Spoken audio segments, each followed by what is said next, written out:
Namoonni kabaja ayyaana cuuphaa irratti yakka hannaa raawwataman to'ataman. Ashama harka fuunee kabajamtootaa fi jaallatamtoota hordoftoota keenya oduu kanaa fi kanneen biroo qabannee isiniif dhiyaanneetiin jirra hanga xumuraattiin waliin tura. Namoonni kabaja ayyaana cuuphaa irratti yakka hannaa raawwatan to'atamuun himame. Namoonni sirna kabaja ayyaana cuuphaa irratti yakka raawwatan 20 ol to'atamuu poolisiin magaalaa Finfinnee beeksise. Namoota kanneen keessaa muraasni irratti murtoon darbuu himanii ayyaanni cuuphaa akkaataa duudhaa amantaa fi aadaa isaa eeggateen kabajamee xumuramuu humni waloo nageenyaa beeksiseera.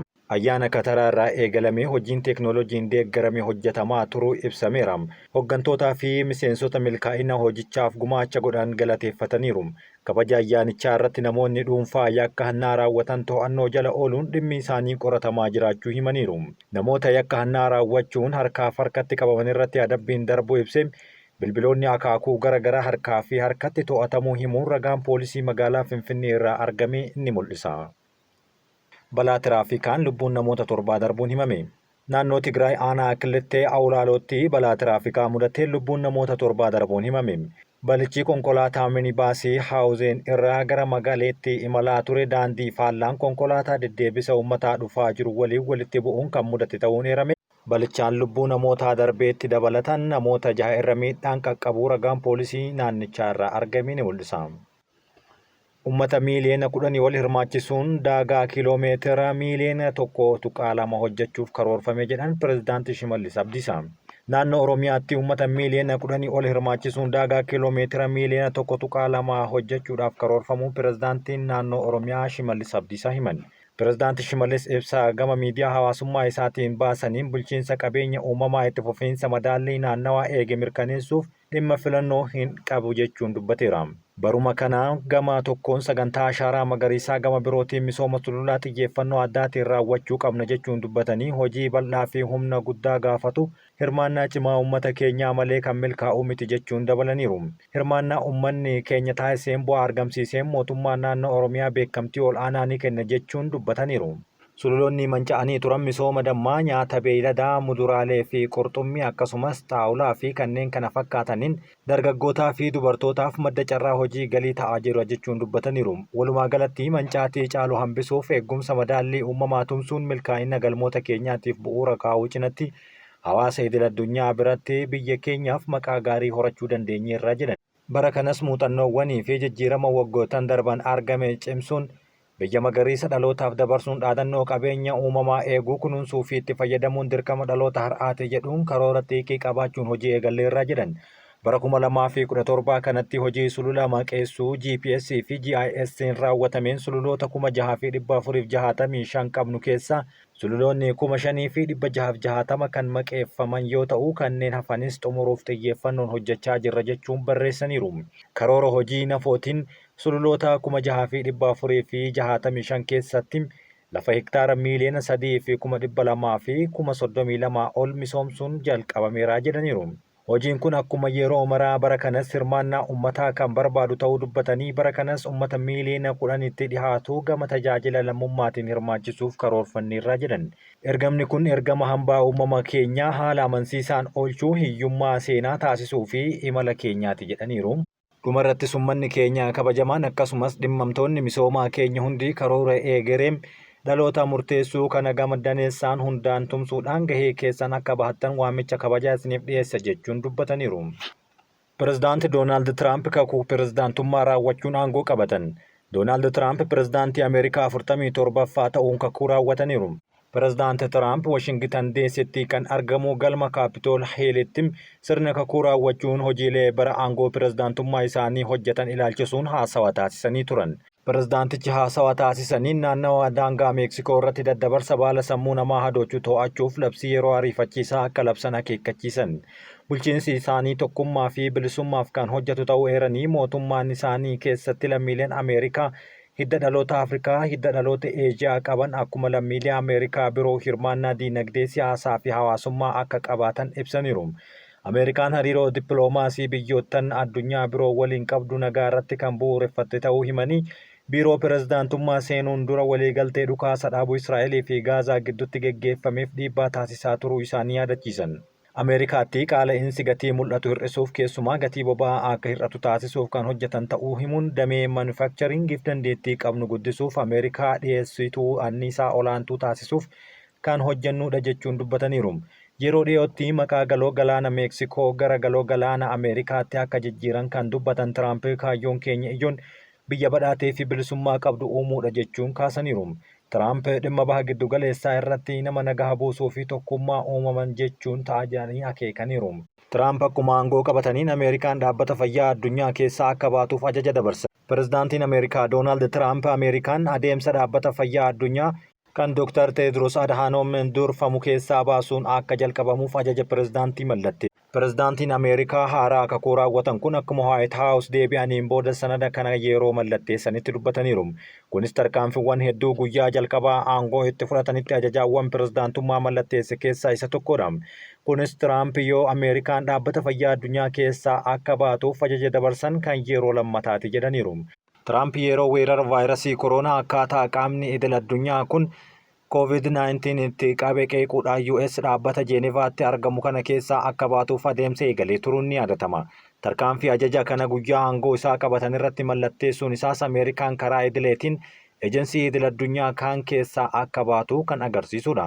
Tiraamp waajjira Ovaal keessatti HWO'tti quba qabuun tarii US dhumarratti deebi'uu akka dandeessu akeekuudhaan haalaan akka nu deebi'u ni barbaadaniif waan ta'eef waan nu ta'u hundaan ilaalla jechuun dubbataniiru.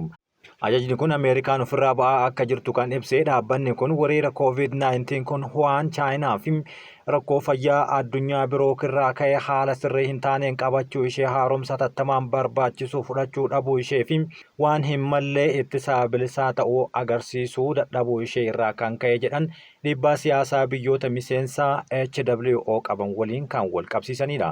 Ajajni hojii raawwachiiftuu kun akkasumas bahuun bu'aa kaffaltii ulfaataa haqa qabeessa hin taane US qaama dhaabbata mootummoota gamtoomanii ta'e HWO'f goote ta'uu ibseera.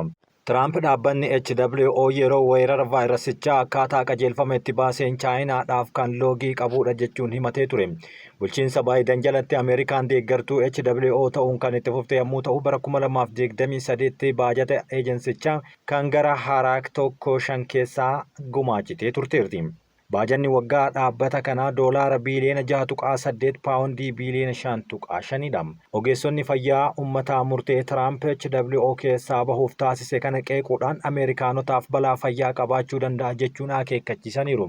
Gariin tarkaanfiin kun fooyya'insa dhukkubsatoota daddabarsoo kanneen akka busaa, dhukkuba tiruu fi HIV ittisuu irratti argame duubatti deebisuu danda'a jechuunis qeeqaniiru. Pireezidaantii duraanii Baayiden jalatti qindeessaan deebii COVID-19 ta'uun kan hojjetaa turan Aayishish kanaan duraa dhaabbata keessaa bahuun kan fayyaa uummataa addunyaa qofa miidhuu osoo hin taane hoggansa Ameerikaa fi dandeettii saayinsii irratti miidhaa akka geessisu akeekkachiisanii turuun ni yaadatama. Murtee pireezidaantii balaa guddaa geessisaa dhaabbaticha keessaa bahuun fayyaa addunyaa irratti madaa hamaa ta'us US'f garuu ammallee madaa gadi cimaadhaa jedhan ogeessi fayyaa hawaasaa fi Piroofeesarri Yuunivarsiitii Joorji Taawun kan ta'an Laawurees Goostiin.